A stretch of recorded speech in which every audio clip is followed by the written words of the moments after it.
ಅತ್ಯುದ್ರಿಕ್ತವಿದೋಷ ವಿದೋಷ ಸತ್ಸುಖಮಃ ಸತ್ಸುಖಮಃ ಜ್ಞಾನೈಕತಾನಪ್ರಭಾ ಜ್ಞಾನೈಕತಾನಪ್ರಭಾ ಸರ್ವಪ್ರಾಭವ ಸರ್ವಪ್ರಾಭವ ಶಕ್ತಿಭೋಗ ಶಕ್ತಿಭೋಗ ಬಲ ಬಲ ಸತ್ಸಾರಾತ್ಮದಿವ್ಯಾಕೃತಿಂ ಸತ್ತಾರಾತ್ಮದಿವ್ಯಾಕೃತಿಂ ಸೃಷ್ಟಿಸ್ಥಾನ ಸೃಷ್ಟಿಸ್ಥಾನ ನಿರೋಧ ನಿತ್ಯನಿಯತಿ ನಿರೋಧ ನಿತ್ಯನಿಯತಿ ಜ್ಞಾನಪ್ರಕಾಶಾವೃತಿ ಜ್ಞಾನಪ್ರಕಾಶಾವೃತಿ ಧ್ವಾಂತ ಮೋಕ್ಷ ಧ್ವಾಂತ ಮೋಕ್ಷ ವಿಮೋಕ್ಷದಂ ಮೋಕ್ಷದಂ ಹರಿಮಜಂ ಹರಿಮಜಂ ನಿತ್ಯಂ ಸದೋಪಾಸ್ಮಹೇ ನಿತ್ಯಂ ಸದೋಪಾಸ್ಮಹೇ. ವೇದಾಂತ ವಿಜ್ಞಾನ ಸುನಿಶ್ಚಿತಾರ್ಥಾಃ ಸನ್ಯಾಸಯೋಗಾದ್ಯತಯಃ ಶುದ್ಧ ಸತ್ವಾಃ ಅಂತ ವಾಕ್ಯ ಮುಗಿದಿತ್ತು. ಅದು ಸನ್ಯಾಸ ಧರ್ಮ ಯಾಕೆ ಶ್ರೇಷ್ಠ ಹಾಗಿದ್ದರೆ ಅನ್ನೋದಕ್ಕೆ ಕಾರಣವನ್ನ ಹೇಳಿ ಮುಗಿಸಿದರು. ಹೆಚ್ಚು ಅಧ್ಯಯನಕ್ಕೆ ಜಪಕ್ಕೆ ತಯಾರಿಗೆ ಟೈಮ್ ಸಿಗ್ತದೆ. ಹಿಂಗಾಗಿ ಅಲ್ಲಿ ಕುತ್ಕೊಂಡು ಪಾಠ ಪ್ರವಚನಗಳನ್ನೆಲ್ಲ ಮಾಡಬಹುದು. ಹಂಗ ಮಾಡಿದ ಮೇಲೆ ತತ್ವಶಾಸ್ತ್ರ ತತ್ವ ನಿರ್ಣಯವಾಗ್ತದೆ ಅಂತ ತಿಳಿಸಿಕೊಟ್ರು. ಇಲ್ಲಿಗೆ ಇನ್ನು ಕೊನೆ ಭಾಗ. ಇದು 3 ಅಥವಾ 4 ಮಂತ್ರಗಳವ. 3-4 ಮಂತ್ರಗಳಲ್ಲಿ ಈ ಅಧ್ಯಾಯ ಮುಕ್ತಾಯವಾಗ್ತದೆ, 2ನೇ ಅಧ್ಯಾಯ ಮುಕ್ತಾಯವಾಗ್ತದೆ. ವಿಷಯ ಏನು ಅಂತ ಮೊದಲು ಹೇಳ್ತೀನಿ, ಅನಂತರದಲ್ಲಿ ವಾಕ್ಯಗಳನ್ನು ಓದೋಣಂತ. ಅದು ಗುರು ಹಾಗೂ ಶಿಷ್ಯರ ಮಧ್ಯದಲ್ಲಿನ ಒಂದು ಪ್ರಶ್ನೋತ್ತರ, ಪರಸ್ಪರ ಪ್ರಶ್ನೋತ್ತರ ವಿಚಾರ. ಶಿಷ್ಯರು ಪ್ರಶ್ನೆ ಕೇಳ್ತಾರೆ, ಗುರುಗಳು ಉತ್ತರ ಕೊಡ್ತಾರೆ. ಹಾಗೆ ಇರುವಂತಹ ಒಂದು ಪ್ರಸಂಗದಲ್ಲಿ ಒಂದು ಹೊಸ ಅಂಶವನ್ನ ಹೇಳ್ತಾರೆ. ಪ್ರಾಯ ನಾನೂ ಕೂಡ ಈ ಭಾಗದಲ್ಲಿ ಇದನ್ನ ಮೊದಲು ಕೇಳ್ತಾ ಇರೋದು.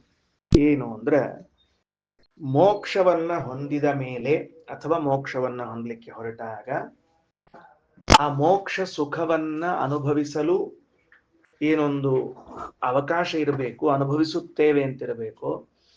ಅದಕ್ಕೆ ವಿಘ್ನಗಳು ಉಂಟು. ಆ ವಿಘ್ನಗಳ ಪರಿಹಾರಕ್ಕಾಗಿ ದೇವರಲ್ಲಿ ಪ್ರಾರ್ಥನಾ ಮಾಡಬೇಕು ಅಂತದ. ಅದು ಪೂರ್ವದಲ್ಲೇ ಮಾಡಿಕೊಳ್ಬೇಕು, ಆಮೇಲೆ ಅಲ್ಲಿ ಹೋದ್ಮೇಲೆ ಮಾಡ್ಲಿಕ್ಕೆ ಬರೋದಿಲ್ಲ. ಅದಕ್ಕೆ ಪೂರ್ವದಲ್ಲೇ ಮಾಡಿಕೊಳ್ಳುವಂತಹ ವಿಚಾರವನ್ನ ಈ ಭಾಗ ಹೇಳ್ತಾ ಇದೆ ಅಂತ. ಈಶಾವಾಸ್ಯ ಉಪನಿಷತ್ತು ಹಾಗೂ ಛಾಂದೋಗ್ಯ ಉಪನಿಷತ್ತಿನ 2 ಭಾಗಗಳನ್ನು ಸೇರಿಸಿದಾಗ ಇಷ್ಟು ಅಂಶಗಳು ನಮಗೆ ತಿಳಿದು ಬರ್ತದೆ. 1, ಅಪರೋಕ್ಷ ಜ್ಞಾನವಾಗಲಿಕ್ಕೆ ಪ್ರಾರ್ಥನೆಯನ್ನು ಮಾಡಬೇಕು. 2, ಮೋಕ್ಷವಾಗಲಿಕ್ಕೆ ಪ್ರಾರ್ಥನಾ ಮಾಡಬೇಕು. 3ನೇದ್ದು, ಮೋಕ್ಷವಾದ ಮೇಲೆ ಸುಖದ ವಿಘ್ನಗಳ ಪರಿಹಾರಕ್ಕಾಗಿ ಪ್ರಾರ್ಥನಾ ಮಾಡಬೇಕು. ಈ 3 ಅಂಶಗಳನ್ನು ನಾವು ತಿಳಿಯಬೇಕಾಗಿದೆ. ಅರ್ಥ ಆಯ್ತಾ? ಮೊದಲನೆಯದ್ದು ಯಾವುದು? ಅಪರೋಕ್ಷ ಜ್ಞಾನವಾಗಲಿಕ್ಕೆ ಪ್ರಾರ್ಥನಾ. ಎಲ್ಲಿ ಮಾಡಬೇಕು ಅಂತ ಕೇಳಿದ್ರೆ, ಹಿಂದೆ ಈಶಾವಾಸ್ಯ ಉಪನಿಷತ್ತಿನಲ್ಲಿ ಹೇಳಿದ್ದು ಸೂರ್ಯನೆಂಬ ಪ್ರತಿಮೆ. ದೇವರಿಗೆ ಸೂರ್ಯ ಅಂತ ಒಂದು ಪ್ರತಿಮೆ ಅದ. ಆ ಸೂರ್ಯನೆಂಬ ಪ್ರತಿಮೆಯಲ್ಲಿ ಇದ್ದ ಭಗವಂತನನ್ನ ಕುರಿತು ನಮಗೆ ನೀನು ಅಪರೋಕ್ಷ ಜ್ಞಾನ ಕರುಣಿಸು ಅಂತ ಪ್ರಾರ್ಥನಾ ಮಾಡಬೇಕು. ಆಮೇಲೆ ಅಗ್ನಿಯಲ್ಲಿದ್ದ ಭಗವಂತನನ್ನ ಕುರಿತು ನಮಗೆ ಮೋಕ್ಷವನ್ನ ಕರುಣಿಸು ಅಂತ ಕೇಳಬೇಕು. ಈಗ ವಸು, ರುದ್ರ, ಆದಿತ್ಯ ಮತ್ತು ವಿಶ್ವೇ ದೇವತೆಗಳು ಎಂಬ 4 ಪ್ರತಿಮೆಗಳಲ್ಲಿ ಇರುವ ಭಗವಂತನನ್ನ ಪ್ರಾರ್ಥಿಸಿ ವಿಘ್ನ ಪರಿಹಾರ ಮಾಡು ಅಂತ ಕೇಳಿಕೊಳ್ಳಬೇಕು. ಇಷ್ಟು ವಿಷಯ ಇದೆ ನೋಡ್ರಿ, ಬರೆದುಕೊಳ್ಳ್ರಿ. ಏನ್ ಬರ್ಕೊಳ್ಬೇಕು? ನಾವು ದೇವರಲ್ಲಿ ಸಲ್ಲಿಸಬೇಕಾದ ವಿವಿಧ ಪ್ರಾರ್ಥನೆಗಳು. ಟೈಟಲ್: ನಾವು ಭಗವಂತನಲ್ಲಿ ಸಲ್ಲಿಸಬೇಕಾದ ವಿವಿಧ ಹಂತದ ಪ್ರಾರ್ಥನೆಗಳು. ನಂಬರ್ 1, ಮೊದಲನೇದು ನಂಬರ್ 1 ಅಂತ ಹಾಕೊಡ್ರಿ. 1, ಸೂರ್ಯ ಪ್ರತಿಮೆಯಲ್ಲಿ, ಸೂರ್ಯನೆಂಬ ಪ್ರತಿಮಾ ಅಥವಾ ಸೂರ್ಯ ಪ್ರತಿಮೆಯಲ್ಲಿ ಭಗವಂತನನ್ನ ಕುರಿತು ಅಪರೋಕ್ಷ ಜ್ಞಾನಕ್ಕಾಗಿ ಪ್ರಾರ್ಥನಾ. ಸೂರ್ಯನೆಂಬ ಪ್ರತಿಮೆಯಲ್ಲಿ ಭಗವಂತನನ್ನ ಕುರಿತು ಅಪರೋಕ್ಷ ಜ್ಞಾನಕ್ಕೆ ಪ್ರಾರ್ಥನಾ. ಪ್ರತಿಮೆಗಳು ವ್ಯತ್ಯಾಸ ಆಗಬಹುದು ಬೇರೆ ಬೇರೆ ಉಪನಿಷತ್ತುಗಳಲ್ಲಿ. ಪ್ರತಿಮೆಯ ಬಗ್ಗೆ ವಿಚಾರ ಮಾಡ್ಬೇಡ್ರಿ. ನಾನೀಗ ಹಿಂದೆ ಬಂದಿರುವ ಈಶಾವಾಸ್ಯ ಉಪನಿಷತ್ತಿನ ಮಾತನ್ನ ಸಂಗ್ರಹಿಸಿ ಹೇಳ್ತಾ ಇದ್ದೇನೆ. ಅಲ್ಲಿ ಹೇಳುವಾಗ ಹಿರಣ್ಮಯೇನ ಪಾತ್ರೇಣ ಸತ್ಯಸ್ಯಾಪಿ ಹಿತಂ ಮುಖಂ ಅನ್ನೋ ಮಂತ್ರ ಬಂದದ. ಅದಕ್ಕನುಸಾರವಾಗಿ ಇಲ್ಲಿ ಹೇಳಿದ್ದೇನೆ, ಸರಿನಾ? ಸೂರ್ಯನೆಂಬ ಪ್ರತಿಮೆಯಲ್ಲಿರುವ ಭಗವಂತನನ್ನು ಅಪರೋಕ್ಷ ಜ್ಞಾನಕ್ಕಾಗಿ ಪ್ರಾರ್ಥನಾ. ನಂಬರ್ 2, ಎರಡನೇದ್ದೇನು ಅಂದ್ರೆ ಅಗ್ನಿ ಎಂಬ ಪ್ರತಿಮೆಯಲ್ಲಿರುವ ಭಗವಂತನನ್ನು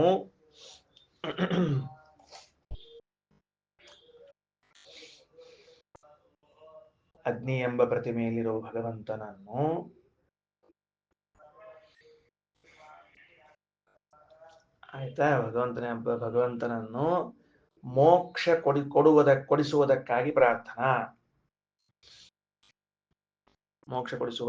ಪ್ರಾರ್ಥನಾ. ಮೂರನೇದ್ದು ವಸು ರುದ್ರ ಆದಿತ್ಯ ವಿಶ್ವೇ ದೇವತೆಗಳೆಂಬ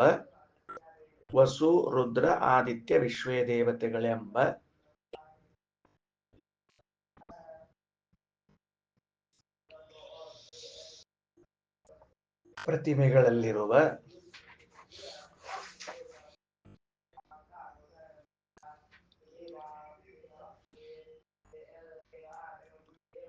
ಹರಿಯನ್ನು ಕುರಿತು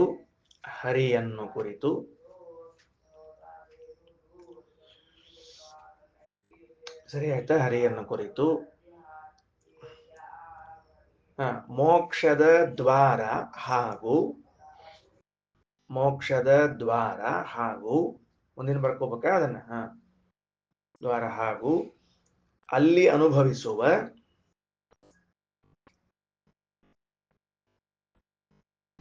ಸುಖದ ವಿಘ್ನಗಳ ಪರಿಹಾರಕ್ಕಾಗಿ ಪ್ರಾರ್ಥನೆ. ಇಷ್ಟ ಆಯ್ತು. ಈಗ 3 ಹಂತಗಳಲ್ಲಿ ಪ್ರಾರ್ಥನಾ ಬಂತು. ಅಲ್ಲಿ ಅನುಭವಿಸುವ ಸುಖದ ವಿಘ್ನಗಳ ಪರಿಹಾರಕ್ಕಾಗಿ ಪ್ರಾರ್ಥನಾ.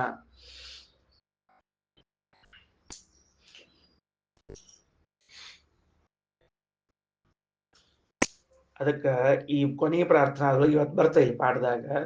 ಲೋಕದ್ವಾರಂ ಅಪಾವಾರಣು ಪಶ್ಯೇಮತ್ವಾವಯಮ್ರಾಂ ಆಜಾಯೋ ಆ ಇತ್ಯತ ಜ್ಯೋತಿ ಅಂತ ಮಂತ್ರ ಅದ. ಲೋಕದ್ವಾರಂ ಇದು ಲೋಕದ್ವಾರ ಸಾಮ ಅಂತ ಕರೀತಾರೆ ಇದಕ್ಕೆ. ಈ ಕೊನೆಯ ಸಾಮಕ್ಕ ಲೋಕದ್ವಾರ ಸಾಮ ಅಂತ ಹೆಸರು. ಲೋಕದ ದ್ವಾರ, ಬಾಗಿಲು ತೆಗಿಬೇಕು ಭಗವಂತ, ನೀನ್ ನೋಡ್ತೀವಿ ಅಂತ ಹೇಳೋದದ. ಈಗ ಇಲ್ಲಿ 3 ಹಂತಗಳು 4 ಹಂತಗಳು ಬಂತಿವಾಗ ಅಂತ ಇಟ್ಟುಕೊಡ್ರಿ. ಒಂದು ಲೋಕದ್ವಾರ ತೆಗಿಬೇಕು, ಅದರ ಜೊತೆಗೆ ಇನ್ನೊಂದೇನಾಗಬೇಕು ಅಂದ್ರೆ ಅಲ್ಲಿ ಬರುವಂತಹ ವಿಘ್ನ ಪರಿಹಾರ ಆಗಬೇಕು ಅಂತಿದೆ. ಸರಿಯಾ? ಹಾಗಾದ್ರೆ ಏನು ಅಂತ ಒಂದು ಪ್ರಶ್ನೆ ಕೇಳಿದ್ರು. ವಾಸ್ತವಿಕವಾಗಿ ಇಲ್ಲೇನು ಆಚಾರ್ಯರು ಭಾಷ್ಯದಲ್ಲೂ ಹೇಳಿಲ್ಲ, ಇಲ್ಲಿ ಮೂಲದಲ್ಲೂ ಇಲ್ಲ, ಅದೇನು ವಿಘ್ನ ಏನು ಪರಿಹಾರ ಅಂತ ಹೇಳಿಲ್ಲ. ನಾನು ಈ ಹಿಂದೆ ಮುಂದೆ ಅಭ್ಯಾಸ ಮಾಡಿದ್ರ ಅದರದೊಂದು ಸಂಸ್ಕಾರ, ಅದರದೊಂದು ಬಲದ ಪ್ರಭಾವದಿಂದ ಹೇಳಿಗತ್ತೀನಿ. ಬೇಕಾದ್ರೆ ನೀವು ಆಮೇಲೆ ಪುಸ್ತಕ ತಗೊಂಡು ಮೆಲ್ಲಕ್ಕೆ ಓದ್ ನೋಡ್ರಿ. ಎಲ್ಲರ ಏನಾರ ಹೇಳಿದ್ದಿದ್ರೆ ನನಗೂ ಅಷ್ಟು ಹೇಳ್ರಿ, ನೀವೊಂದಿಟ್ಟು ನೋಡಿ ನಮಗೊಂದಿಟ್ಟು ಹೇಳ್ರಿ ಅಂತ ಹೇಳಿ ಲೆಕ್ಕ. ಆಯ್ತಾ? ಏನಾಯ್ತು? ಈಗ ಅಪರೋಕ್ಷ ಜ್ಞಾನವಾಗಲಿ ಅಂತ ದೇವರಲ್ಲಿ ಯಾಕೆ ಪ್ರಾರ್ಥನೆ ಮಾಡಬೇಕು ಪ್ರಶ್ನೆ. ನಾವು ಶ್ರವಣ ಮಾಡಿದ್ದೀವಿ, ಮನನ ಮಾಡಿದ್ದೀವಿ, ಧ್ಯಾನ ಮಾಡಿದ್ದೀವಿ. ಶ್ರವಣ ಮನನ ಧ್ಯಾನ ಎಲ್ಲಾ ಮಾಡೇ ಬಿಟ್ಟಿವಿ. ಅಪರೋಕ್ಷ ಜ್ಞಾನಕ್ಕೆ ಬೇಕಾದ ಸಾಧನೆಗಳನ್ನೆಲ್ಲ ಮಾಡಿದ ಮೇಲೆ ಪ್ರತ್ಯೇಕವಾಗಿ ಮತ್ತೆ ಮಾಡ್ಬೇಕ. ಏನಂತ? ಓ ಸ್ವಾಮಿ, ನನ್ನ ಬಿಂಬವೆನಿಸಿದ ನೀನು ನಿನ್ನ ರೂಪವನ್ನು ನಮಗೆ ದರ್ಶನ ಮಾಡಿಸು ಅಂತ ಪ್ರತ್ಯೇಕ ಮಾಡ್ಬೇಕಾ ಅಂದ್ರೆ ಹೌದು, ಸಂದೇಹ ಬೇಡ. ಶ್ರೀಮದ್ ಟೀಕಾಕೃತ್ಪಾದರು ಸ್ಪಷ್ಟ ಬರೀತಾರೆ. ಏನು ಅಂತ ಕೇಳಿದ್ರೆ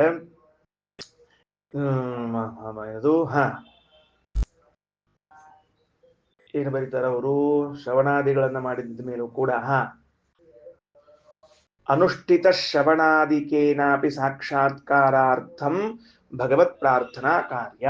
ನೀನ್ ಎಷ್ಟೇ ಶ್ರವಣ ಮನನ ನಿಧಿಧ್ಯಾಸನಗಳನ್ನ ಮಾಡಿದ್ದಿದ್ರೂ ಸಹಿತೇಕ ಅಪರೋಕ್ಷ ಜ್ಞಾನವಾಗಲಿ ಅಂತ ಪ್ರಾರ್ಥನಾ ಮಾಡಲೇಬೇಕು. ಯಾಕಂತ ಪ್ರಶ್ನೆ ಕೇಳಿದ್ರೆ, ಆ ಭಗವದ್ರೂಪದ ದರ್ಶನ ಅನ್ನೋದು ನಿನ್ನ ಶ್ರವಣ ಮನನಗಳ ಅಧೀನ ಅಲ್ಲ, ಮತ್ತೆ ಅವನ ಪ್ರಸಾದದ ಅಧೀನ.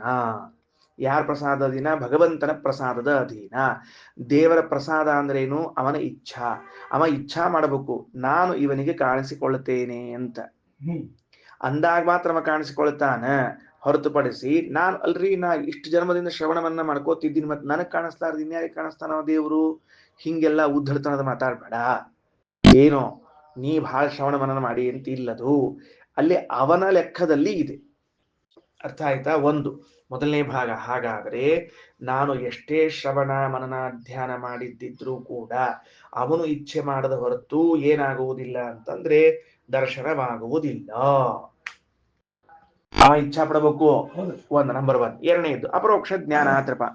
ಆದ್ಮೇಲೆ ಇನ್ ಮತ್ತೇನಂದ್ರೆ ಮೋಕ್ಷದ ಸಲುವಾಗಿ ಮತ್ ಪ್ರಾರ್ಥನಾ ಅಂತ. ಇದೇನ್ರಿ ಆಚಾರ್ಯ, ಒಮ್ಮೆ ಅಪರೋಕ್ಷ ಜ್ಞಾನ ಆದ್ಮೇಲೆ ಮೋಕ್ಷ ಅಲ್ಲೇನು ಅಂದ್ರೆ ಅಲ್ಲ. ಅಪರೋಕ್ಷ ಜ್ಞಾನ ಆದ್ಮೇಲೂ ಸತ್ಯಕ ಮೋಕ್ಷಕ್ಕೆ ಕರ್ಕೊಂಡು ಹೋಗುವಂತ ಮತ್ ಪ್ರಾರ್ಥನಾ ಮಾಡ್ಲೇಬೇಕಂತ.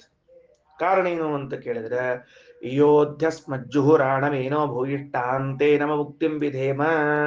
ಅಲ್ಲಿ ನಮ್ಮ ಪ್ರಾರಬ್ಧ ಕರ್ಮಗಳವ, ನಮ್ಮ ಪ್ರಾರಬ್ಧ ಕರ್ಮಗಳವ ಬಹಳ ಮಹತ್ವದನ್ನ ನೆನಪಿಟ್ಟುಕೊಳ್ರಿ. ಈ ಪ್ರಾರಬ್ಧ ಕರ್ಮಗಳ ಬಗ್ಗೆ ಒಂದು ಮಾತು ಹೇಳಿರ್ತೀನಿ.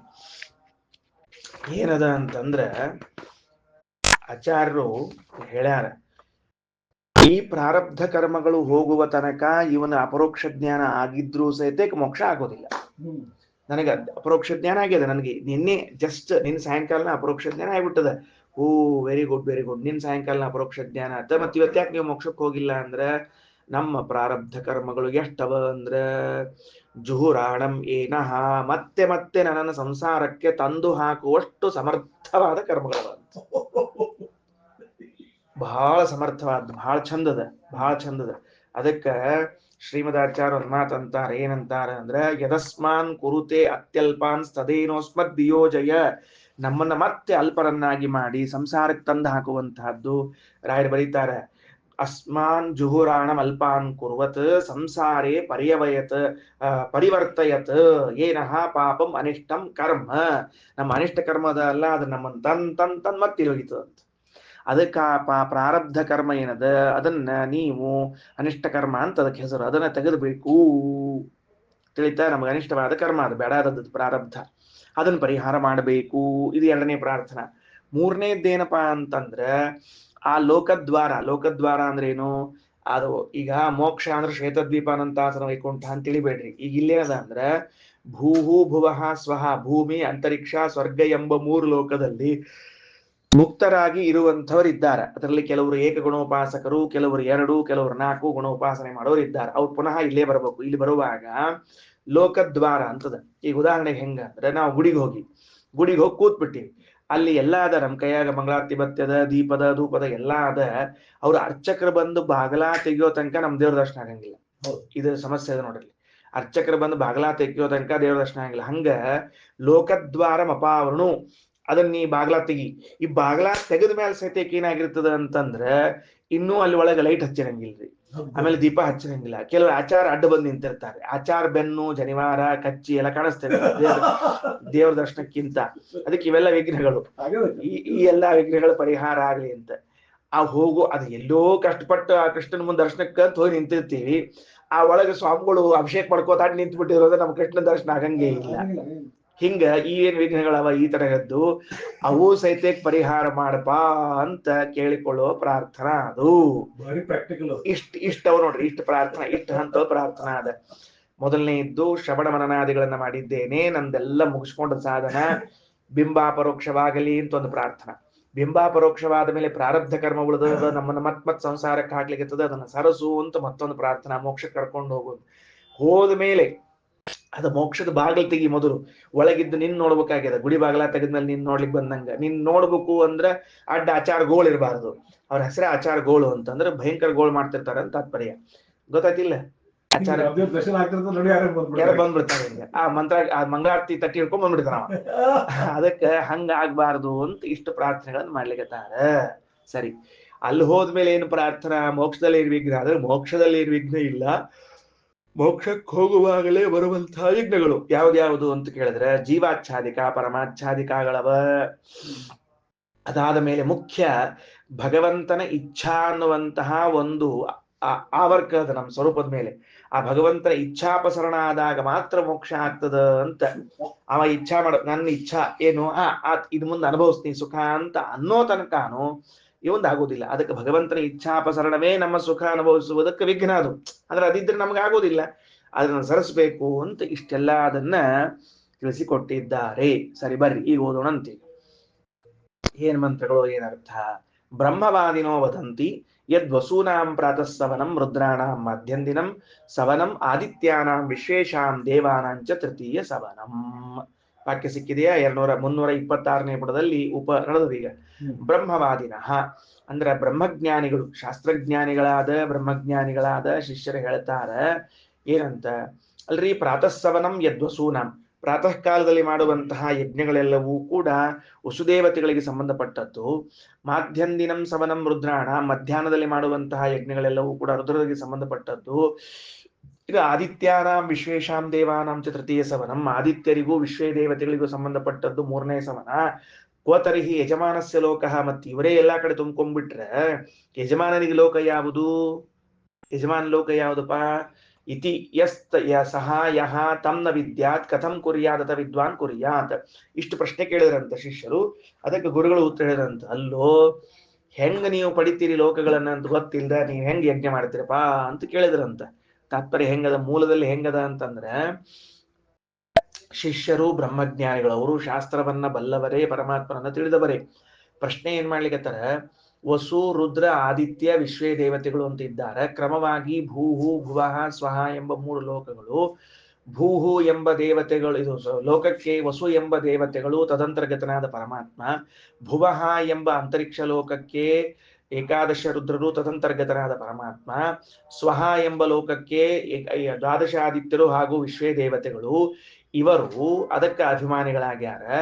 ನೀವು ಇವರನ್ನ ಕುರಿತು ಯಜ್ಞ ಮಾಡಿದ ಮೇಲೆ ಅವರೆಲ್ಲರೂ ತಮ್ಮ ಲೋಕದಲ್ಲಿ ವ್ಯಾಪ್ತರಾಗಿ ಇದ್ದು ಬಿಟ್ಟಿದ್ರೆ ನಿಮಗೆ ಹೇಗೆ ಅವರು ಮತ್ತ ಲೋಕಗಳನ್ನು ಕೊಡ್ತಾರ ಅಂತ ಪ್ರಶ್ನೆ ಕಾಣಿಸ್ತದೆ ಮೇಲ್ ನೋಡಿದ್ರೆ.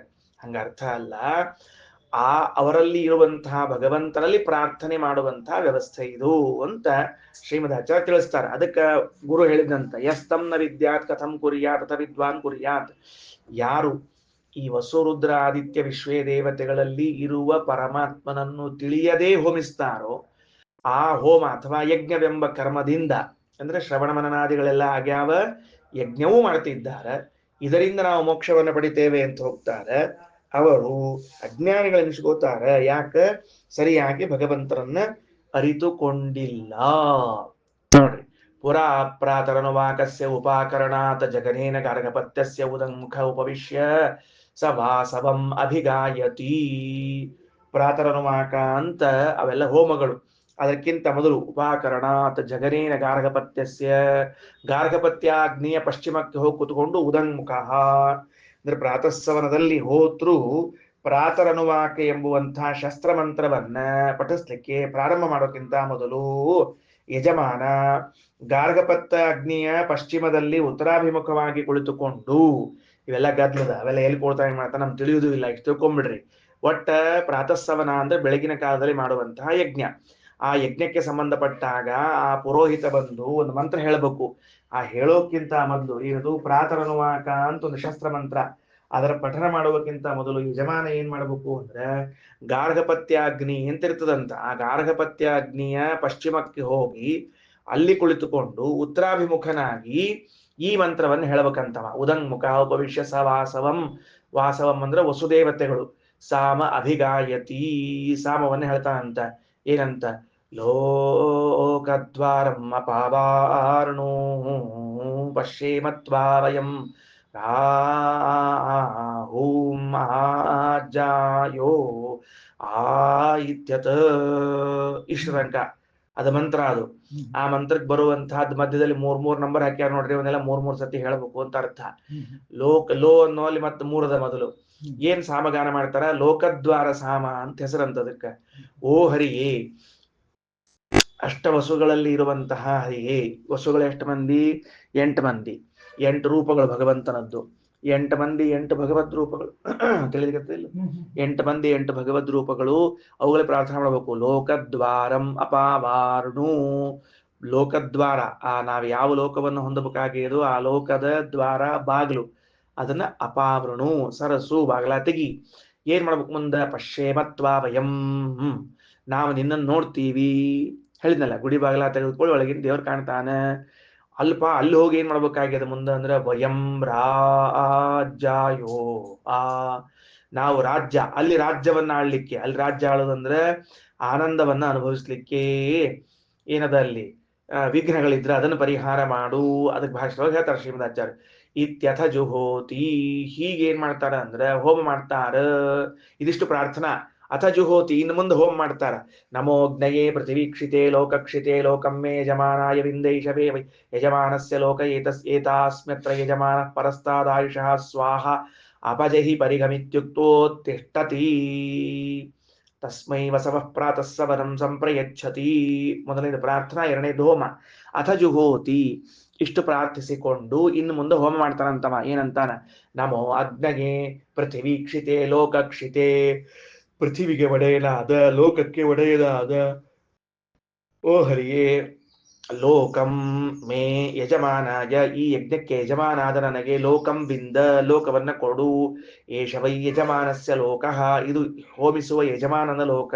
ಏತಾಸ್ಮ್ಯತ್ರ ಯಜಮಾನಃ, ಇಲ್ಲಿ ಬರ್ತೀನಿ ನಾನು. ಪರಸ್ತಾದಾಯುಷಃ, ನನ್ನ ಆಯುಷ್ಯ ಮುಗಿಸಿಕೊಂಡು ಇಲ್ಲಿ ಬರ್ತೀನಿ. ಅಪಜಹಿ ಪರಿಗಂ, ಪರಿಗಂ ಅಂದ್ರ ಅದು ಅಗಳಿ ಅಂತ ಕರೀತಾರೆ ಅದಕ್ಕ. ಬಾಗ್ಲಕ್ಕೆ ಹಾಕಿದ ಅಗಳಿ, ನಮ್ಮ ಸುಖಕ್ಕೆ ಬರುವಂತಹ ವಿಘ್ನ, ಅದನ್ನ ಪರಿಗಮಿತ್ಯೋಕ್ತಿಷ್ಠತಿ. ಹಿಂಗ್ ಹೇಳಿ ಹೋಮ ಮಾಡಿ ಎದ್ ನಿಂತ್ಕೋತಾನ.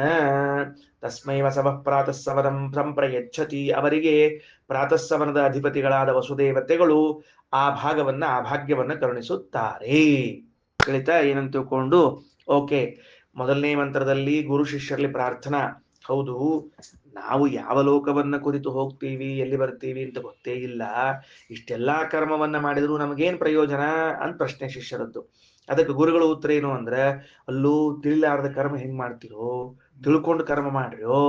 ಏನ್ ತಿಳ್ಕೊಂಡು ಕರ್ಮ ಮಾಡ್ಬೇಕು ನೋಡ್ರಿ. ಮುಕ್ತನಾದ ಮೇಲೆ ಅಧಮಾಧಿಕಾರಿಯಾಗಿದ್ದ ಅಂತ ಆದ್ರೆ ಅವನು ಶ್ವೇತದ್ವೀಪ ಅನಂತಾಸನ ವೈಕುಂಠಗಳಲ್ಲಿ ವಾಸ ಮಾಡುವುದಿಲ್ಲ. ಅವನು ಭೂಹು ಭುವಃ ಸ್ವಹ ಎಂಬ 3 ಲೋಕಗಳಲ್ಲೇ ವಾಸ ಮಾಡ್ತಾನೆ.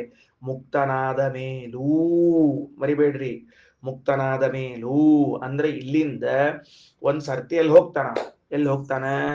ಶ್ವೇತದ್ವೀಪಕ್ಕೆ ಹೋಗ್ತಾನ. ಸರಿನಾ? ಅಪರೋಕ್ಷ ಜ್ಞಾನ ಆತು, ಪ್ರಳಯ ಕಾಲ ಬಂತು, ಎಲ್ಲರೂ ಸೇರ್ಕೊಂಡು ಎಲ್ಲಿ ಹೋದ್ರು? ಬ್ರಹ್ಮದೇವ್ರ ಹೊಟ್ಟೆಯಾಗ ಹೋದ್ರು, ಬ್ರಹ್ಮದೇವ್ರ ಭಗವಂತನ ಹೊಟ್ಟೆಯಾಗ ಹೋದ್ರು. ಮುಂದಿನ ಸೃಷ್ಟಿ ಕಾಲ ಬಂತು. ಆ ಮುಂದಿನ ಸೃಷ್ಟಿ ಕಾಲ ಬಂದಾಗ ಎಲ್ರು ಹೊರಗೆ ಬಂದ್ರು, ಭಗವಂತನ ಹೊಟ್ಟೆಯಿಂದ ಬಂದ್ರು. ಲಿಂಗ ಶರೀರ ಭಂಗ ಆಗ್ಯದ ಮೊದ್ಲೇ. ಇಲ್ಲೇ ಈ ಪ್ರಳಯ ಕಾಲದಾಗ ಅಷ್ಟ್ರು ವಿರಜಾ ನದಿ ಸ್ನಾನ ಮಾಡ್ಯಾರ.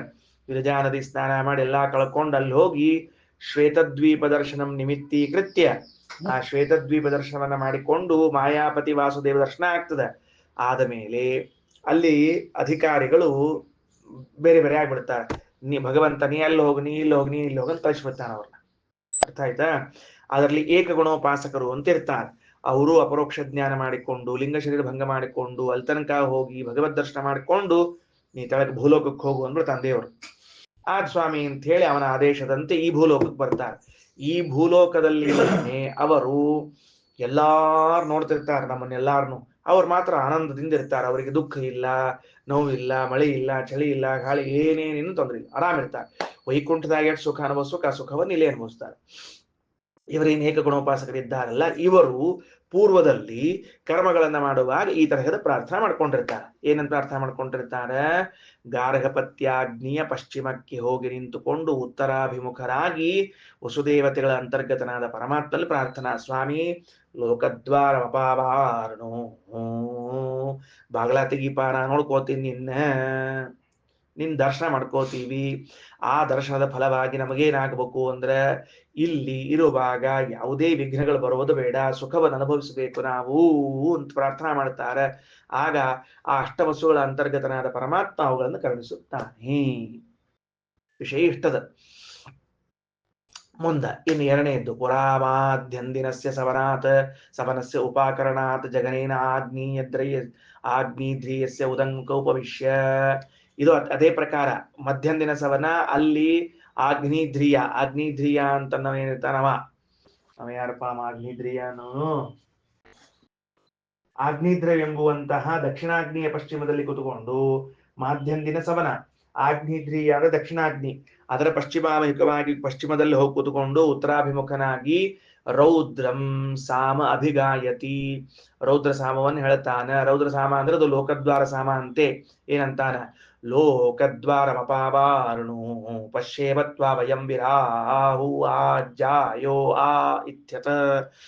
ನೀವು ಲೋಕದ್ವಾರವನ್ನ ತೆಗಿ, ನಾವಲ್ಲಿ ವಿರಾಜ್ಯಂ, ವಿರಾಜ್ಯಂ ಅಂದ್ರೆ ಅಲ್ಲಿ ಸುಖವನ್ನು ಅನುಭವಿಸುವುದಕ್ಕೆ ನೀನ್ ದರ್ಶನ ಮಾಡ್ಕೋತೀವಿ. ಅಥ ಜುಘೋತಿ, ಹೋಮ ಮಾಡ್ತಾನ. ಏನ್ ಮಂತ್ರ ಹೇಳ್ತಾನ?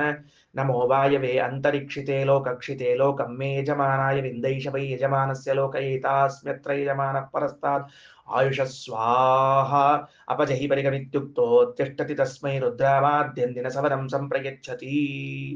ಹಾಗೆ ಹೋಮ ಮಾಡಿದಾಗ ರುದ್ರಾಂತರ್ಗತನಾದ ಭಾರತೀಯ ಮುಖ್ಯ ಪ್ರಾಣಾಂತರ್ಗತನಾದ ಪರಮಾತ್ಮ ಅವನಿಗೆ ಲೋಕದ್ವಾರವನ್ನ ತೆಗಿತಾನ, ಆ ಲೋಕದಲ್ಲಿ ಇರ್ಲಿಕ್ಕೆ ಬಿಡ್ತಾನ, ಸುಖಕ್ಕೆ ಬರುವ ವಿಘ್ನಗಳನ್ನು ಪರಿಹಾರ ಮಾಡ್ತಾನ.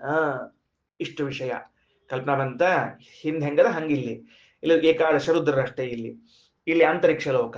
ಅದ ಆದ್ಮೇಲೆ ಮುಂದಿಂದೇನು ಅಂತ ಕೇಳಿದ್ರೆ ನೋಡ್ರಿ, ಪುರಾ ತೃತೀಯ ಸವನಸ್ಯ ಮೂರನೇ ಹೋಮ. ಆ ಮೂರನೇ ಹೋಮ ಅಂದ್ರೆ ಏನು? ಆಹವನೀಯಾಗ್ನಿ. ಆ ಆಹವನೀಯಾಗ್ನಿಯ ಪಶ್ಚಿಮದಲ್ಲಿ ಹೋಗಿ ನಿಂತ್ಕೊಂಡು ಉತ್ತರ ದಿಕ್ಕಿಗೆ ಮುಖ ಮಾಡಿ ಆದಿತ್ಯ ಮತ್ತು ವಿಶ್ವೇ ದೇವತೆಗಳು, ವಿಶ್ವೇ ದೇವತೆಗಳು ಅಂತಂದ್ರೆ ಪ್ರಾಯಶಃ 10 ಮಂದಿ, ಆದಿತ್ಯರು 12 ಮಂದಿ, 22 ಮಂದಿ. ಸ ಆದಿತ್ಯಂ ಸ ವೈಶ್ವದೇವಂ ಸಾಮ ಅಭಿಗಾಯತಿ. ಏನ್ ಸಾಮ? ಲೋಕದ್ವಾರಮಪಾವಾರ್ಣೋ ಪಶ್ಯೇಮತ್ವಾ ಭಯಂ ಸ್ವಾರಾಹುವಾಜ್ಯಾಯೋ. ಆ ಸ್ವರಾಜ್ಯವನ್ನು ಅನುಭವಿಸಬೇಕು. ಒಂದ್ ಕಡೆಗೆ ರಾಜ್ಯ, ಒಂದ್ ಕಡೆಗೆ ವಿರಾಜ್ಯ, ಮತ್ತೊಂದ್ ಕಡೆಗೆ ಸ್ವರಾಜ್ಯ. ಇತ್ಯಾದಿತ್ಯಂ ಅಥ ವೈಶ್ವದೇವಂ.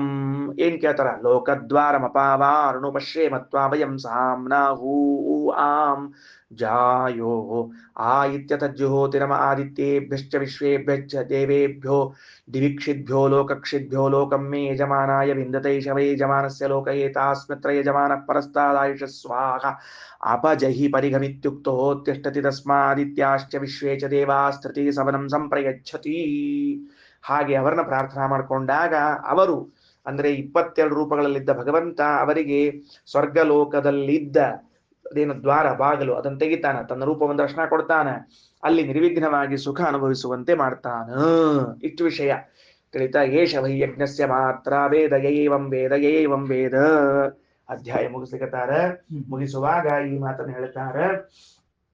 ಹೀಗೆ ತಿಳಿದು ಯಾಗ ಮಾಡುವನೇ ಯಜಮಾನ್ ರಕ್ಷಿಸುವಂಥ ಪರಮಾತ್ಮನ ತಿಳಿತಾನ, ಅವನ ಅನುಗ್ರಹದಿಂದ ಮೋಕ್ಷವನ್ನ ಪಡೀತಾನ. ಹಿಂಗ ತಿಳ್ಕೋಬೇಕು. ತಿಳಿದುಕೊಂಡು ಯಜ್ಞ ಮಾಡ್ಬೇಕು. ಅವ ಏನಾಗ್ತಾನ ಅಂದ್ರೆ ಯಜ್ಞಸ್ಯ ಮಾತ್ರಾಂ ವೇದ. ಯಜ್ಞದ ಮಾತ್ರ, ಮಾತ್ರ ಅಂದ್ರೆ ಅದನ್ನ ಹೆಂಗ ತಿಳ್ಕೊಂಡ್ರೆ ರಕ್ಷಣೆ ಆಗ್ತದ ಅನ್ನುವಂಥ ಅಭಿಪ್ರಾಯವನ್ನು ತಿಳಿದು ಮಾಡಬೇಕು ಅಂತ ಇಷ್ಟು ತಿಳಿಸಿದ್ದಾರೆ. ಅದ ಸಾಮಾನ್ಯ ಅಭಿಪ್ರಾಯ ತಿಳಿತೀವಿ ನಮಗ. ಇನ್ನು ವಿಶೇಷ ಅಭಿಪ್ರಾಯದ ಒಳಗೆ ಹೋಗ್ಬೇಕು, ಭಾಷೆದಾಗ ಹೋಗ್ಬೇಕು. ಅರ್ಥ ಆಗಿದಿಲ್ಲ ವಿಷಯ ಅಂತ? ಮೂರು ಪ್ರಾರ್ಥನಾ, 3 ಕಡೆಗೆ ನಿಂತುಕೊಂಡು ಪ್ರಾರ್ಥನಾ ಮಾಡಬೇಕು. ಹಾ, ಪ್ರಾತಃ ಸವನ, ಮಾಧ್ಯಾಹ್ನ ಸವನ, ಸಾಯಂ ಸವನ ಅಂತ 3 ಯಜ್ಞಗಳು. ಆ 3 ಯಜ್ಞಗಳಲ್ಲಿ ಯಜ್ಞಕುಂಡದ ಪಶ್ಚಿಮಕ್ಕೆ ಹೋಗಿ ನಿಂತುಕೊಂಡು, ಆ ಪಶ್ಚಿಮಕ್ಕೆ ನಾವು ನಿಂತಿದ್ರು ಉತ್ತರಕ್ಕೆ ಮುಖ ಮಾಡ್ಕೋಬೇಕು.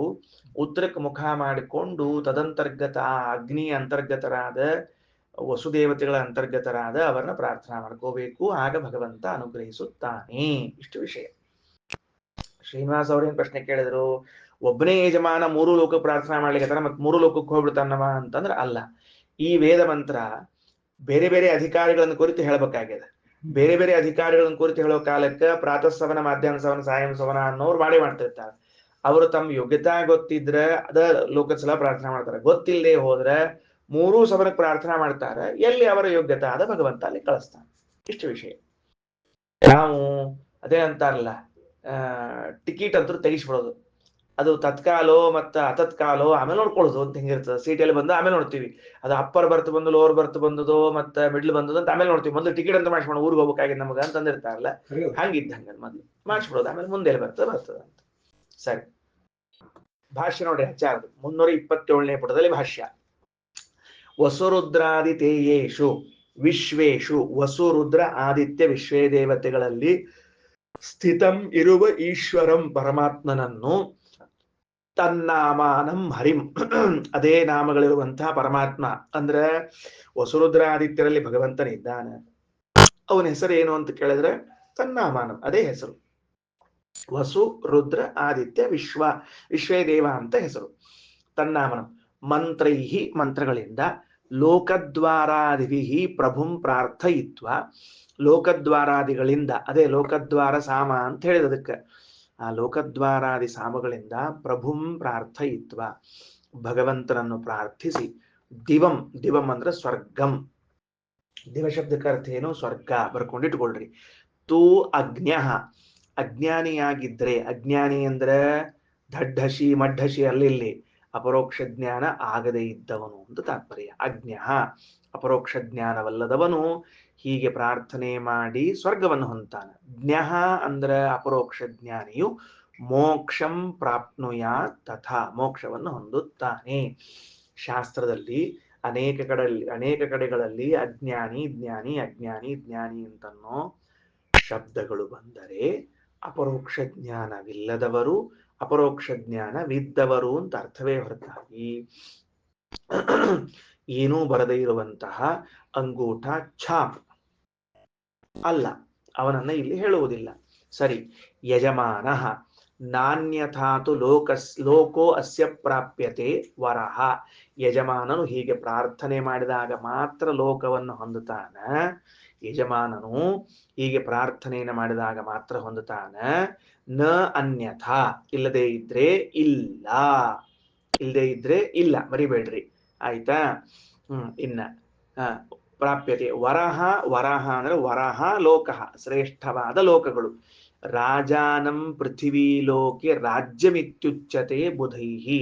ಅವ ಏನಂತಾನ, ನಾ ಪೃಥ್ವಿ ಲೋಕದಲ್ಲಿ ರಾಜ್ಯ ಮಾಡ್ತೀನಿ. ಅಲ್ಲೋ ಪೃಥ್ವಿ ಲೋಕದಲ್ಲಿ ನೀ ರಾಜ ಮಾಡೋದಂದ್ರೆ ಏನು? ರಾಜಾನಂ. ಅಲ್ಲಿ ರಾಜಾನಂ ಅಂದ್ರೆ ಸಂತೋಷದಿಂದ ಇರುವಿಕೆ. ಪೃಥ್ವಿಯಲ್ಲೇ ಮುಕ್ತನಾಗಿ ಪುನಃ ಪೃಥ್ವಿ ಲೋಕಕ್ಕೆ ಬಂದು ಸಂತೋಷದಿಂದ ಇರುವಿಕೆಯನ್ನೇ ರಾಜ್ಯವೆಂದು ಕರೆಯುತ್ತಾರೆ. ವಿರಾಜ್ಯಂ ಅಂತರಿಕ್ಷೆ. ವಿರಾಜ್ಯ ಅನ್ನೋದು ಅಂತರಿಕ್ಷದಲ್ಲಿ. ಸ್ವರಾಜ್ಯಂ ಸ್ವರ್ಗಗಂ ಭವೇತ್. ಸ್ವರಾಜ್ಯ ಎಂಬುದು ಸ್ವರ್ಗದಲ್ಲಿ ಇದ್ದದ್ದು. ಸರಿನಾ? ನೋಡ್ರಿ. ಏತೇಷು ಮೋಕ್ಷೋಪಿ ಭವೇತ್ ಮಾನುಷಾಣಾಂ ವಿಶೇಷಿಣಾಂ. ಈಗ ಮಹತ್ವದ ಅಂಶ. ಇಷ್ಟೆಲ್ಲ ಮುಗಿತಿ ತಿಳಿದದ್ದು. ಈಗ ನೋಡ್ಕೊಳ್ರಿ. ಏತೇಷು ಮೋಕ್ಷ. ಏತೇಷು ಅಂದ್ರ ಭೂಹು ಭುವಃ ಸ್ವಃ. ಈ ಮೂರು ಲೋಕಗಳಲ್ಲೂ ಮೋಕ್ಷ ಅಪಿ ಭವೇತ್, ಮೋಕ್ಷವಾಗ್ತದ. ಇಲ್ಲೇ ಅವರಿಗೆ ಮೋಕ್ಷ, ಇಲ್ಲೇ ಮೋಕ್ಷ. ಹೆಂಗ? ಮಾನುಷಾಣಾಂ ವಿಶೇಷಿಣಾಂ, ಸ್ಪೆಷಲ್ ಕ್ಯಾಟಗರಿ ಒಳಗೆ ಬರುವಂತಹ ಮನುಷ್ಯರಿಗೆ. ಅಲ್ರಿ, ಹಂಗಾರ ಅವ್ರ ಮ್ಯಾಲ ಹೋಗಂಗಿಲ್ಲ. ಏನು ಅಂದ್ರ ಶ್ವೇತದ್ವೀಪಂ ತಥಾಗತ್ವಾ ದೃಷ್ಟ್ವಾ ವಿಷ್ಣುಂಚ ತೇ. ಶ್ವೇತದ್ವೀಪಕ್ಕೆ ಹೋಗ್ತಾರ, ಭಗವಂತನನ್ನ ಕಾಣ್ತಾರ. ತೇ ಅವರು ತತಃ ಅನುಜ್ಞಾತ, ಆ ಭಗವಂತನಿಂದ ಅನುಜ್ಞೆಯನ್ನ ಪಡೆದುಕೊಂಡು ಪ್ರಮೋದಂತೆ ಸಂತೋಷ ಪಡುತ್ತಾರೆ. ನಿರ್ದುಃಖ ದುಃಖ ಕಳೆದುಕೊಂಡು ಧರಾದಿಷು ಭೂಮಿ ಅಂತರಿಕ್ಷ ಸ್ವರ್ಗಗಳಲ್ಲಿ. ಇದೇನದು ನೋಡ್ರಿ. ಇಷ್ಟು ಸಾಲನ್ನ ನೀವು ಅಂಡರ್ಲೈನ್ ಮಾಡ್ಕೋಬೇಕು. ಅಂದ್ರೆ ವಿಷಯ ಹೊಸ ಅಂತ ತಿಳಿತದೆ ನಮಗೆ. ಬಹಳ ಮಹತ್ವದ ವಿಷಯ, ಬಹಳ ಮಹತ್ವದ ವಿಷಯ. ಶ್ರೀಮದಾಚಾರ್ಯರು ಪ್ರಮಾಣೋದಾಹರಣ ಪುರಸ್ಸರವಾಗಿ ಹೇಳ್ತಾರೆ. ಮಾನುಷಾಣಾಂ ವಿಶೇಷಿಣಾಂ ಅಂತನ್ನೋ ಶಬ್ದ ಅದ. ಅಂದ್ರೆ ವಿಶೇಷ ಮನುಷ್ಯರು ಅಂತ ಅರ್ಥ. ಅಂದ್ರೆ ವಿಶೇಷ ಮನುಷ್ಯರು ಅಂದ್ರೆ ಅವರಿಗೆ 2 ಕೈ ಬದ್ಲಿ 4 ಕೈ, 4 ಕೈ ಬದ್ಲಿ 8 ಕೈ ಹಿಂಗಿರ್ತಾವೇನೋ ಅಂತ ಕೇಳಿದ್ರೆ ಅಲ್ಲ. ಅದಕ್ಕೆ ಇವರು ಯಾರು? ವೀರೇಶ ತೀರ್ಥ ಶ್ರೀಪಾದರು ಹೇಳ್ತಾರೆ, ವಿಶೇಷಿಣಾಂ ಆತ್ಮತ್ವ ಮಾತ್ರ ಉಪಾಸನ ಯೋಗ್ಯಾನಾಂ. ಬರೆದುಕೊಂಡಿಟ್ಕೊಳ್ರಿ. ಏನ್ ಬರೆದುಕೊಂಡಿಟ್ಕೋಬೇಕು? ಭಗವಂತನನ್ನು ಬರ್ಕೊಳ್ರಿ ಸರಿಯಾಗಿ. ಭಗವಂತನನ್ನು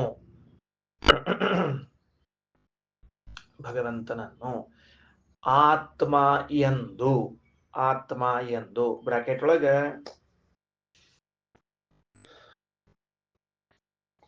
ಸರ್ವಸ್ವಾಮಿ ಮಮಸ್ವಾಮಿ ಎಂದು, ಆತ್ಮ ಎಂದು ಬರೆದ ಮೇಲೆ ಸರ್ವಸ್ವಾಮಿ ಮಮಸ್ವಾಮಿ ಎಂದು ಬ್ರಾಕೆಟ್ ಒಳಗ ಬರ್ಕೊಂಡು ಬ್ರಾಕೆಟ್ ಕಂಪ್ಲೀಟ್ ಮಾಡಬೇಕು. ಉಪಾಸನೆಯನ್ನ ಮಾಡಿ ಅಪರೋಕ್ಷ ಜ್ಞಾನ ಪಡೆದು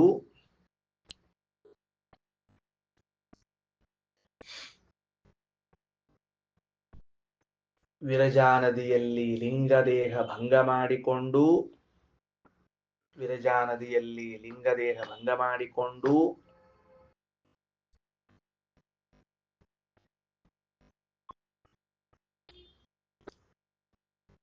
ಮಾಡಿಕೊಂಡು ಕ್ರಮವಾಗಿ ಶ್ವೇತದ್ವೀಪದಲ್ಲಿನ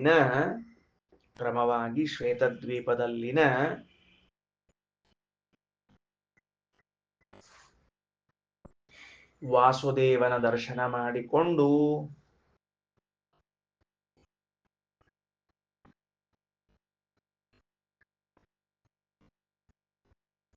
ವಾಸುದೇವನ ದರ್ಶನ ಮಾಡಿಕೊಂಡು ಅವನ ಆಜ್ಞೆಯಂತೆ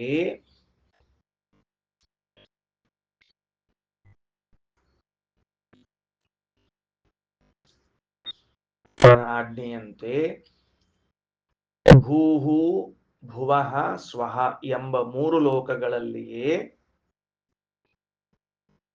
ಭೂಹು ಭುವಃ ಸ್ವಃ ಎಂಬ ಮೂರು ಲೋಕಗಳಲ್ಲಿಯೇ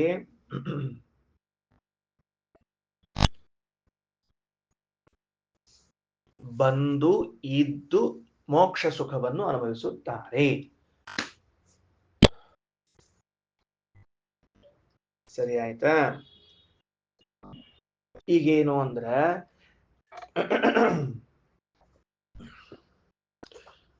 ಶ್ವೇತದ್ವೀಪ ಅನಂತಾಸನ ವೈಕುಂಠಗಳಲ್ಲಿ ಯಾವುದೇ ತರಹದ ಸತ್ವಗುಣ ರಜೋಗುಣ ತಮೋಗುಣಗಳ ಪ್ರವೇಶ ಇಲ್ಲ, ಕಾಲದ ಪ್ರವೇಶವಿಲ್ಲ. ಆದ್ದರಿಂದ ಶಾಶ್ವತವಾಗಿ ಅಲ್ಲಿರಬಹುದು. ಆದರೆ ಭೂಹು ಭುವಃ ಸ್ವಃ ಎಂಬುವಲ್ಲಿ ಗುಣತ್ರಯಗಳವ, ಕಾಲ ಅದ, ಇಲ್ಲಿರುವಂಥವ್ರು ಮರಣ ಹೊಂದುತ್ತಾರ, ಋತುಗಳವ, ಎಲ್ಲವೂ ಇದ್ದಾಗ ಅವುಗಳ ವಿಘ್ನವು ಬಾರದೇ ಇರಲಿ. ಅದಕ್ಕೆ ನಿರ್ದುಃಖಾಹ ಅಂತ ಶಬ್ದ ಹಾಕಿದ್ದಾರೆ. ಈ ಭೂಹು ಭುವಃ ಸ್ವಃ ಎಂಬ ಲೋಕಗಳಲ್ಲಿ ಬಂದಾಗ ದುಃಖಗಳಾಗಬಹುದೇನೋ ಅಂತ ಅನ್ಸಿದ್ರೆ ಅದರ ಪರಿಹಾರಕ್ಕಾಗಿ ನೀವು ಪ್ರಾರ್ಥನೆ ಮಾಡ್ಕೊಂಡ್ಬಿಡ್ತೀರಿ. ಹಿಂಗಾಗಿ ಇಲ್ಲಿ ಬಂದರೂ ಸಹಿತ ಅವ್ರಿಗೇನೇನು ಬಾಧಕವಾಗುವುದಿಲ್ಲ. ಉದಾಹರಣೆ ಹೆಂಗ, ನೀರಿನಲ್ಲಿ ಮುಳುಗಿದ್ರೂ ಕೂಡ ಅಥವಾ ನೀರಿನಲ್ಲಿ ಇದ್ರೂ ಕೂಡ ಜಲದ ಸ್ಪರ್ಶವಾಗದೇ ಇದ್ದಂತೆ. ಅದ ಹೆಂಗ ಅಂದ್ರ ಜಲಸ್ತಂಭನ ವಿದ್ಯಾ ಅಂತ ಒಂದು ವಿದ್ಯಾ. ಅದನ್ನ ಕಲ್ತವನು ನೀರಿನಾಗ ಮುಳುಗಿದ್ರು ಸಹಿತ ಅವನ್ ಬಟ್ಟಿ ಹಸಿ ಆಗಂಗಿಲ್ಲ, ಅವ ಹಸಿ ಆಗಂಗಿಲ್ಲ, ಅವನಿಗೆ ತೊಂದರೆ, ಉಸಿರಾಟಕ್ಕೆ ತೊಂದರೆ ಆಗಂಗಿಲ್ಲ, ಎಲ್ಲಾ ಪ್ರಾಣಿಗಳ ಜೊತೆ ಅಡ್ಡಾಡ್ತಾನ. ಇದು ಜಲಸ್ತಂಭನ ವಿದ್ಯೆಯಿಂದ ಬಂದದ್ದು. ಹಂಗ ಭಗವಂತನಲ್ಲಿ ಪ್ರಾರ್ಥನಾ ಮಾಡಿದ್ರ ಪರಿಣಾಮವಾಗಿ ಇಲ್ಲೇ ಇದ್ರು ಆಜುಬಾಜುಕಿದ್ದವರೆಲ್ಲ ಸಾಯ್ತಿರ್ತಾರೆ, ಆಜುಬಾಜುಕಿದ್ದವರೆಲ್ಲ ಕೆಮ್ತಿರ್ತಾರೆ, ಇವ ಮಾತ್ರ ನೋಡ್ಕೋತ್ ಕೂತಿರ್ತಾನೆ. ಯಾಕೆ ಕೆಮ್ಮಿದಿಪ್ಪ, ಬೋಂಡಾ ತಿಂದ ಹೌದಿಲ್ಲ ಅಂತ ಇಷ್ಟ ಅಂತಾರ. ಅಷ್ಟ ಮೋಕ್ಷ ಮುಕ್ತ ಗೊತ್ತಾತ ಇಲ್ಲಿ ಹೇಳಿದ್ದೇನೆ ಅಂತ ಹೇಳಿ. ಅದಕ್ಕೆ ಅವನಿಗೇನು ರೋಗಗಳು ಬರುವುದಿಲ್ಲ, ದುಃಖಗಳಾಗುವುದಿಲ್ಲ. ಇರಬಹುದು, ಅಲ್ಲಿ ಏನು ಹೇಳಿಲ್ಲ, ವಿಘ್ನಗಳು ಬರುವುದಿಲ್ಲ ಅಂತ ಇಷ್ಟು ತಿಳಿಸಿದ್ದಾರೆ. ಇವ್ರನ್ನ ಯಾಕೆ ಇಲ್ಲಿ ಕಳಿಸ್ತಾನಪ್ಪ, ಮೋಕ್ಷದಲ್ಲಿ ಜಗ ಇಲ್ಲೇನು ಮತ್ತ ಏಕಗುಣೋಪಾಸಕರನ್ನ ಅಂದ್ರೆ, ಮೋಕ್ಷದಾಗ ಇನ್ನೂ ಕೋಟಿ ಕೋಟಿ ಕೋಟಿ ಕೋಟಿ ಜನ ಬಂದರೂ ಕೂಡ ಅಲ್ಲಿ ಜಗ ಅದ, ಇವನಿಗೆ ಹೋಗುವ ಯೋಗ್ಯತಾ ಇಲ್ಲ, ಆದ್ದರಿಂದ ಇವನನ್ನ ಇಲ್ಲೇ ಕಳಿಸಿರ್ತಾರೆ. ಎಷ್ಟೋ ಜನರಿಗೆ ವಿರಜಾ ನದಿ ಸ್ನಾನ ಮಾಡಿ ಲಿಂಗ ದೇಹಂಗ ಮಾಡ್ಕೊಳ್ಳೋ ಯೋಗ್ಯತಾನು ಇರೋದಿಲ್ಲ ಅಂತ. ಎಷ್ಟೋ ಜನರಿಗೆ ಎಲ್ಲರೂ ವಿರಜಾ ನದಿ ಸ್ನಾನ ಮಾಡೇ ಇದು ಮಾಡ್ತಾರಂತಲ್ಲ, ಕೆಲವರು ಹಂಗ ಲಿಂಗ ದೇಹವನ್ನು ಬಿಟ್ಬಿಡ್ತಾರ, ಹಂಗ ಬಿಟ್ಟು ಹೋಗ್ಬಿಡ್ತಾರ ಅಂತೂ ಅದ. ಅದಕ್ಕೆ ಹೆಂಗ ಅಂದ್ರೆ ಹಾವು ಪೊರೆ ಹೆಂಗ್ ಬಿಟ್ಟು ಹೋಗ್ತದಲ್ಲ ಹಂಗ. ಅದಕ್ಕೆ ಒಬ್ಬರ ಆಚಾರ ದೃಷ್ಟಾಂತ ಕೊಟ್ಟಿದ್ರು. ಏನಂತಂದ್ರ ಮಹೇಶಾಚಾರ್ಯ ಏನ್ ದೃಷ್ಟಾಂತ ಅಂದ್ರೆ, ಕೆಲವರು ಊಟ ಮಾಡೋ ಕಾಲಕ್ಕೆ ಸ್ನಾನ ಮಾಡಿ ಊಟ ಮಾಡ್ತಿರ್ತಾರಂತ ಮಹೇಶಾಚಾರ್ಯ ಇದ್ದಂಗ. ಕೆಲವರು ಊಟ ಮಾಡೋ ಕಾಲಕ್ಕೆ ಹೆಂಗ ಅಂದ್ರೆ ಕಪಿಲಾಚಾರ್ಯ ಇದ್ದಂಗ ವಸ್ತ್ರಾಂತರಾಗಿ ಊಟ ಮಾಡ್ತಿರ್ತಾರಂತ.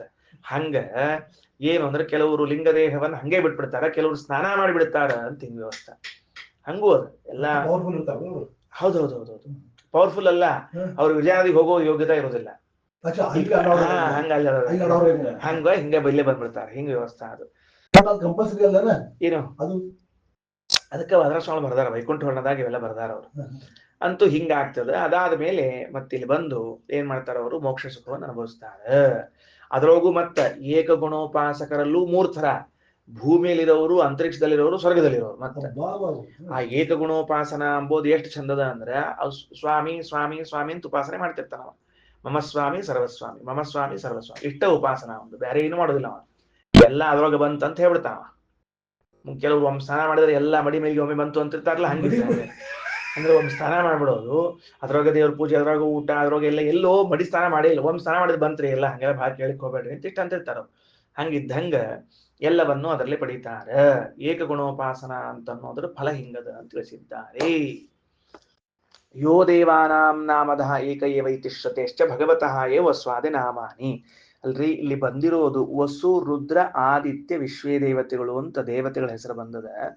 ನೀವು ಎಲ್ಲಾ ಹೋಗಿ ಹೋಗಿ ಭಗವಂತ ಭಗವಂತ ಅಂತೀರಿ. ಇವೆಲ್ಲ ಭಗವಂತನ ಹೆಸರು ಹೆಂಗ ಅಂದ್ರ, ಯೋ ದೇವಾನಾಂ ನಾಮಧಃ ಏಕ ಏವ, ಎಲ್ಲಾ ದೇವತೆಗಳ ನಾಮಗಳೂ ಅವನದ್ದೇ ಅಂತ ಶ್ರುತಿ ಅದ. ಅಂದ್ರೆ ಅದಕ್ಕನುಗುಣವಾಗಿ ಎಲ್ಲವೂ ಅವನನ್ನೇ ತಿಳ್ಕೊಳ್ಬೇಕು ಅಂತ ಹೇಳಿದ್ದಾರೆ. ಉಳಿದದನ್ನು ಮಾತನಾಡೋಣ. ಶ್ರೀಕೃಷ್ಣ ಅರ್ಪಣಮಸ್ತು.